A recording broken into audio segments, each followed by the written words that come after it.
Now back to the studio where we have already seated the representative of the Enugu State Electricity Regulatory Commission Chairman Chijoku Konkwo, Engineer Chinedum Ukabiala, Commissioner Engineering and Safety. Good evening, sir. Thank you very much. You are representing light already. We're glad to have you in our studio. You already lighten up the whole place. All right. Thank you, sir. When the ERC was established, the residents of Enugu welcomed it with applause and then lots of hope. I'd like to start off this interview for emphasis sake that you tell us what is expected of ERC, Enugu Electricity Regulatory Commission. What are your roles, your assignment? Okay, I will probably put it this way in a very layman's view. We are more like a referee in a football match where there are players. The customers, in this case, is one of them. You have the services providers, one of them. You have, among the services providers, those also who will be generating power, those who will distributing to the customers or probably selling to the customers as the case may be. So the regulator's role is to make sure it balances the interest of all the people involved. For instance, the customers will be expecting to get quality service. The regulator tries to make sure they get that quality service. Then the operators also want to do their business and make profit. The regulator also tries to ensure they have a reasonable return on their business. So at the end of the day, he's there at the center trying to make sure these things work. And then in order to make it work, you may have to put rules and regulations in place that will have to guide everybody to ensure there is equitable and a fair playing ground for all. You've been on ground for about 6 months now, and I'm sure you have received complaints. I mean, electricity supply has been on the front burner of the country for since I was born. You know, I got to the age to know, and I realized that it has been a problem. And I'm sure that as you took office, you would have received complaints from consumers. A lot of them. Let's share with us what these complaints are. Okay, so the complaints definitely ranges from billing issues, quality of power supply, and probably the way they are being treated by the staff of the service provider, in this case, manpower, and a whole lot of things. So, but the point actually I want to emphasize here, some of the complaints also when they come, we discover that those complaining sometimes don't actually know the rules of the game. So we also take time to educate them so that even when they're complaining, we ensure they're complaining rightly. Okay, you take time to also school them. So we will get to the point where you will share with us some of the channels, how you have been educating the citizens of Enugu on what to do and how to channel their complaints properly. But some of the points you also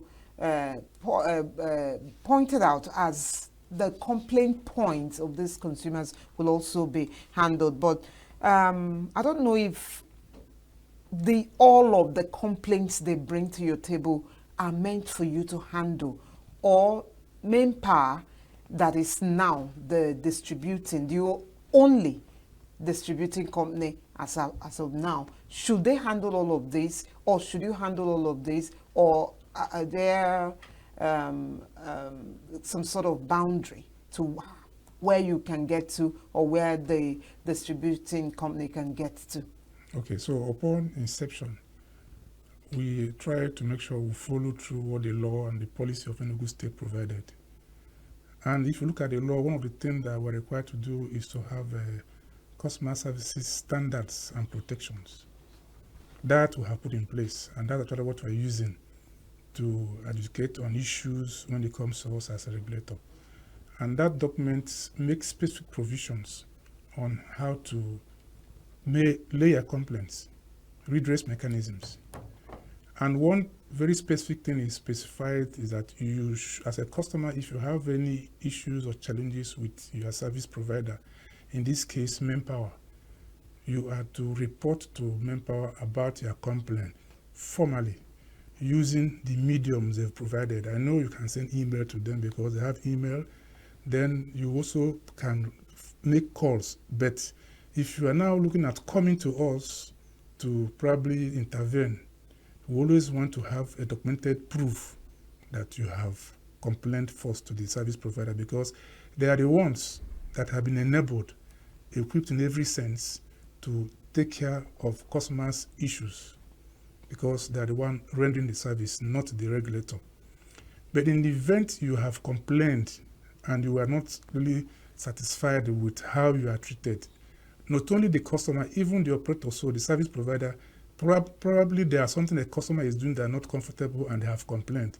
They also have provisions to come to us. They will approach the customer complaint resolution desk, CCRD will call it, after 30 days.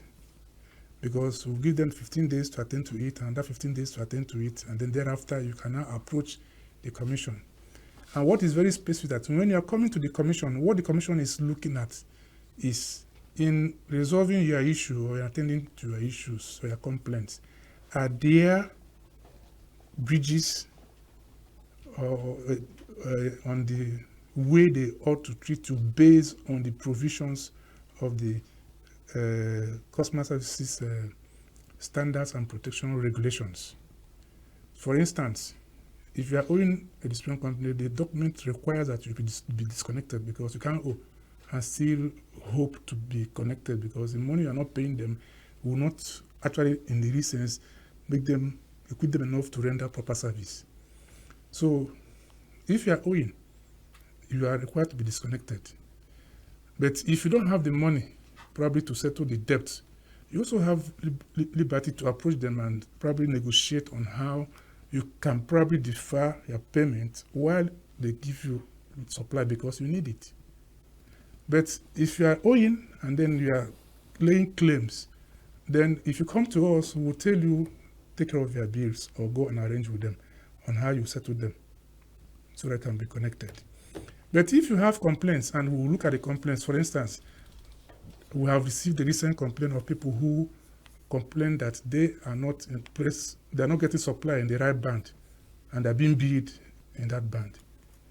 Because we have a system that we can now monitor invariably. But that complaint can come to you? Yes, I'm just giving an instance of one of them we just resolved recently. Okay. So we now checked our system, noticed that the band the customer belonged to is not getting the required number of hours of supply for band A. That's 20 hours minimum. We now had to instruct Manpower to put them in the right band, because we have to give them what the numbers are, to put them in the right band, and then refund them for the extra money they paid them for the period they reported the case. And then Manpower graciously, because they know they are in violation, responded acknowledging that will be done, and that by next month billing cycle, they will refund them their money. What you're talking about now is achievable. It's what just happened about last week. I'm just not going to give a very long story. As a Friday, This incident happened, and Manpower responded because we asked them to give us a report of what they will do at the end of the day. So, and we didn't say for the customer. We also said that every customer in that feeder who had to be downgraded to where actually they belong, rightly. Because that same document we are making reference to has a provision for us to sanction Manpower for not doing what we ask them to do in violation to how the customer is treated. And that is the power we have. So this case now, they have responded that they will do the needful, they will downgrade them and refund them by the next billing cycle. That would be beautiful, amazing, really, if it happens. I was going to ask you if 6 months is not such a long time, but then it's weeks down the line. What's your assessment with the response to the complaints coming to the disco that is on ground? That's main power. Assessment in what way? Of the complaints, you Yes. know, because for instance, okay, not an instance now, because you actually mentioned that before the matter could be brought to you, Yes. that there are certain steps the consumer would have taken with the distribution Because company. they're the one that will solve your problem, not us. Not you. Yes. You are just a Yes. regulatory body. Now, it gets to a point that probably those issues are not resolved at that level, and it will have to come to you. Yes. But how has it been so far? Have you had people gone to them and they were not able to resolve their issues and they had to bring it to you, apart from what you just mentioned? Good. So I'm very glad you're asking this. You know, I said that regulation we are using to adjudicate when there are issues has a provision where the service provider is being sanctioned for not rectifying whatever issue that we have discovered they are not doing properly. So as it stands now, I will tell you that actually the cases we have received so far have recorded almost more than 98% success, because once the customer complains and we follow through, we also request the manpower to give us report on how the issue is treated. And good enough also, some of the customers who have gone through these processes have also been gracious enough to thank us for getting their issues resolved. Okay, let's look at something else that is part of the complaints, because I'm a consumer myself, and that is the tariff. With the recent development that's empowered Enugu State government and probably other states to also have their own regulatory commission, the authority to actually generate, distribute, transmit electricity, which is the reason that ERC was also established. One of the reasons. One of the reasons. So, Yes. okay, so I am asking, is there any plan on the billings? None has taken effect, but I'm sure you also have complaints, or you hear about the billings with the banding and all. Good. There are complaints on the billings, but usually it takes a process to get a tariff for every services provided. Fortunately, we have also in place tariff methodology and models as the law mandated that we should put in place, which is supposed to be used to determine the tariff. We have also, in developing that methodology, made provision for a review with the service provider. The idea is to make sure the cost parameters they are putting in is right, to be able to arrive at the right tariff. As I speak now, that exercise is going on with manpower to get the tariff. But because it's an ongoing concern, we didn't want them to stop business because there's no tariff. So what we did was, when we took over full regulatory authority from NERC, we now issue them an order that they should remain on the last tariff as at the time we took over until this tariff setting is completely done. And then that they were given 1 month to apply so that there won't be any delay in getting this done. So the exercise is currently going on. So invariably, what it means actually that what was there at the day we took over is what is applicable and will continue until we're able to sort out this tariff review. It's quite a process that actually could be leveled, because when they give you that they're going to buy this, or they have this number of customers they have, so we may have to go and verify those things to ensure that the cost that's allocated to it is the right cost for customers to bear. Since the electricity has been removed from the exclusive list to the concurrent list, And fortunately, Enugu State's government keyed in, and we are where we are today. But I don't know if it's out there, but I'm not aware of some of your achievements so far as a commission. Okay, I'll just give you one of the achievements, that if we're able to achieve more than 98% record in addressing customer complaint, it's quite a very huge achievement. Okay, and so the rest are lying with the state government away from the regulatory body? No, I don't understand what you mean by the rest. The rest of the issues surrounding electricity, we have epileptic No, I'm supply. coming now. You just give that. You asked me about Okay. the success we're making. I thought you're not getting it. I'm trying to No. So now I'm just giving you one. You asked for success story we have so far. We have licensed 2 power plants that is going to generate power in Enugu State. Okay. One is Fedico, 10 megawatts. One is Tempo, 5 megawatts. By the fact that they are licensed, it now gives them the power to go and develop the power plant and then start generating. So is there a timeline? Because of the kind of engines or the plants they are going to bring on board, it's probably maybe within 3, 4, 5 months if they're able to secure the fund, because on that part that also they had to go through, the plant should be put in place because they're going to use the gas engines. Then Fedico is already on ground, generating about 4 megawatts thereabout, supplying power to the water corporation in Enugu State. But we have given them license to move up from that 4 to 10 megawatts. There are some entities also that have applied for license to go into electricity retail, that is distribution business. So the process of those ones are still ongoing to be licensed. And once they are licensed, they go into business. And what it means actually, you will now have added power that will be within Enugu State, not from the grid, that will supply the areas that are designated to supply. So that's system. So as I said, there are so many other ones in queue that we are reviewing the applications to make sure generating companies? Yes, generating companies and also retail companies.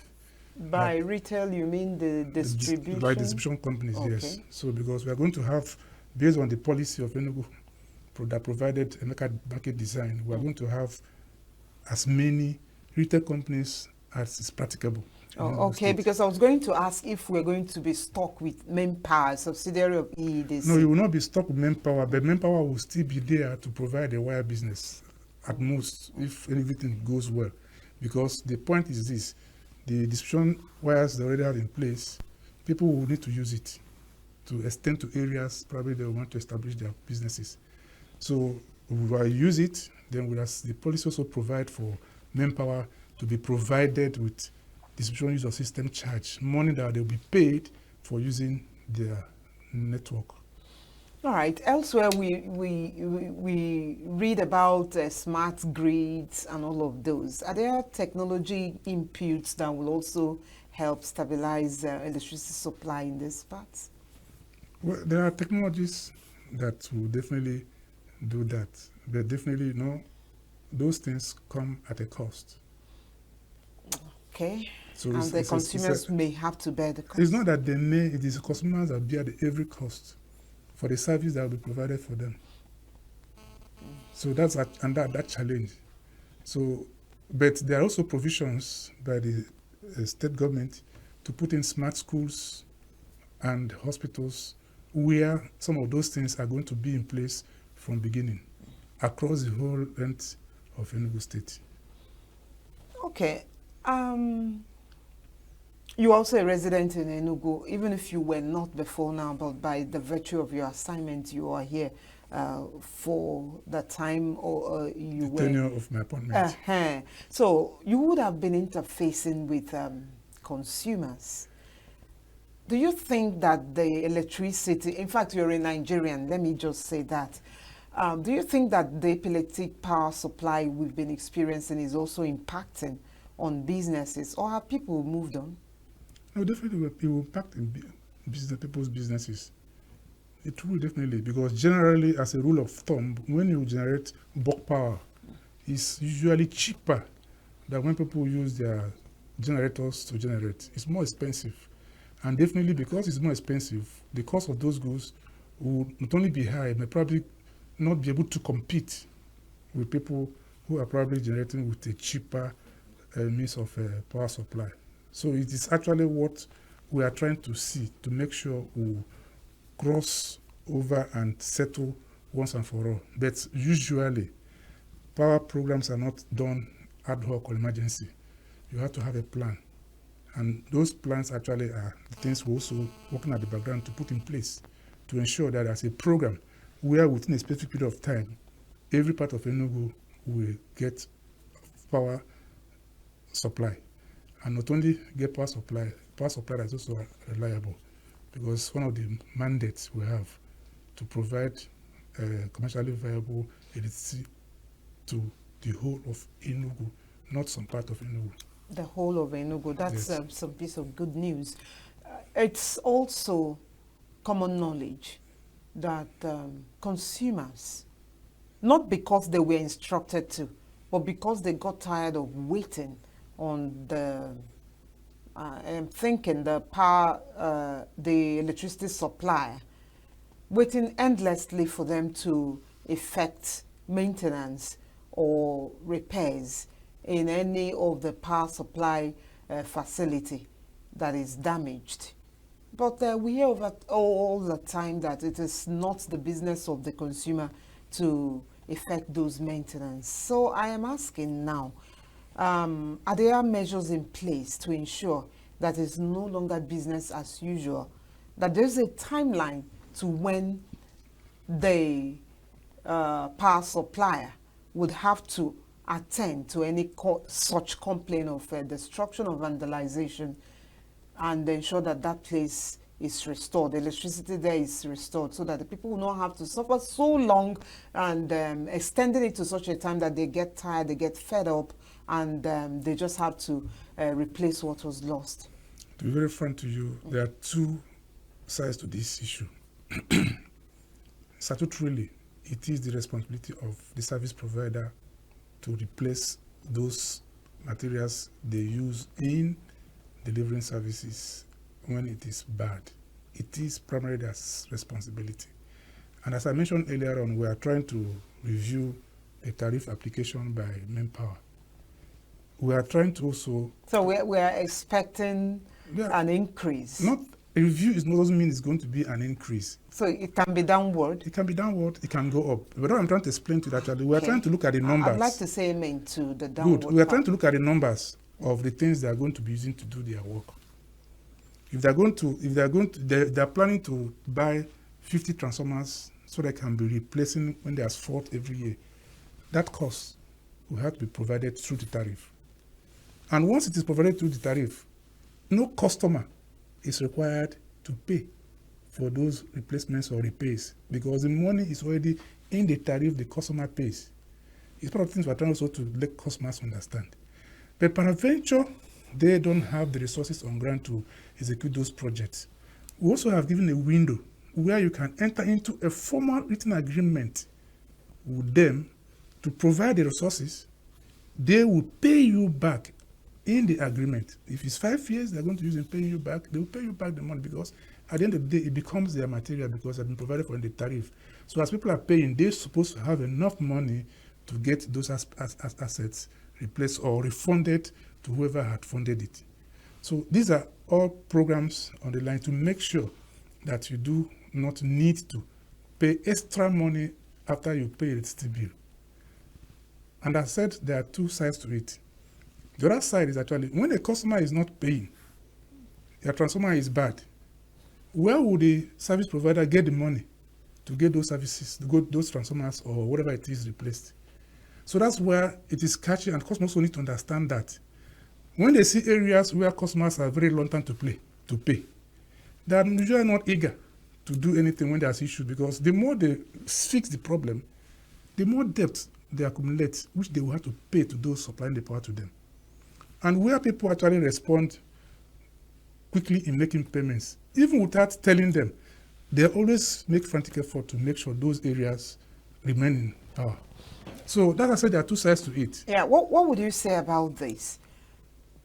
complaints abound that once you get a complaint across to the distributing the power supplier, the first thing you are told is to go pay your bills.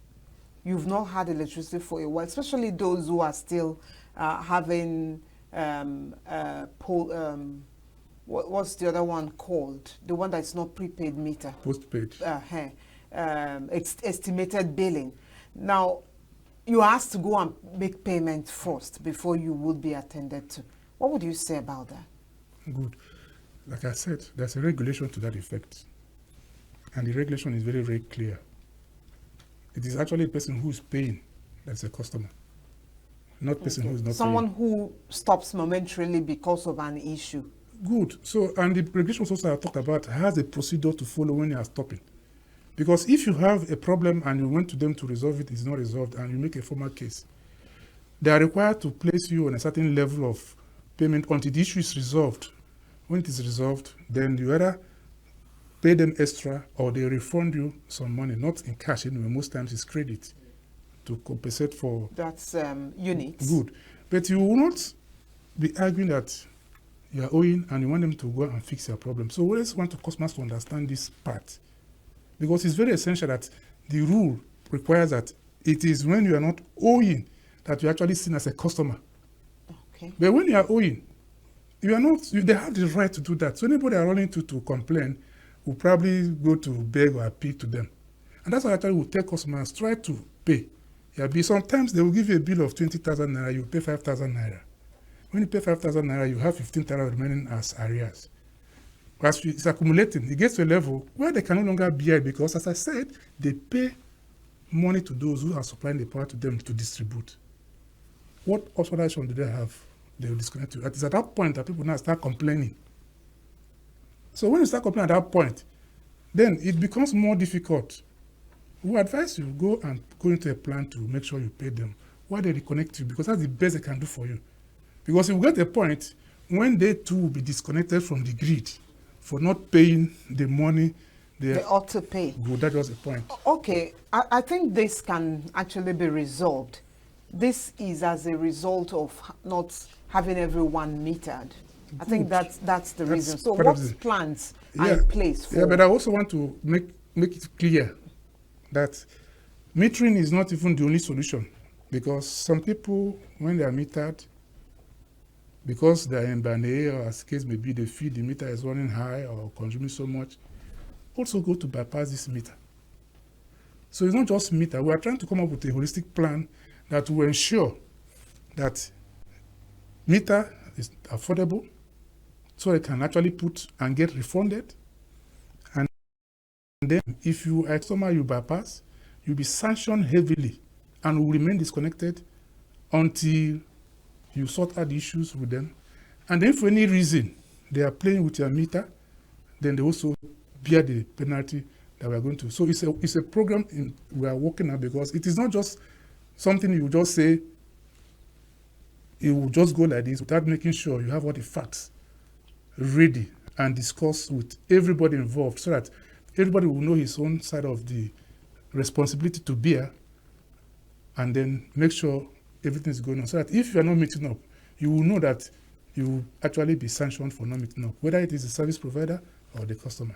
All right, thank you very much, Engineer Chinedum Ukabiala. You've been most resourceful. He is the Commissioner, Engineering and Safety, Enugu Electricity Regulatory Commission. And our focus was on epileptic power supply and consumer complaint. Save Nature TV. News in your pocket.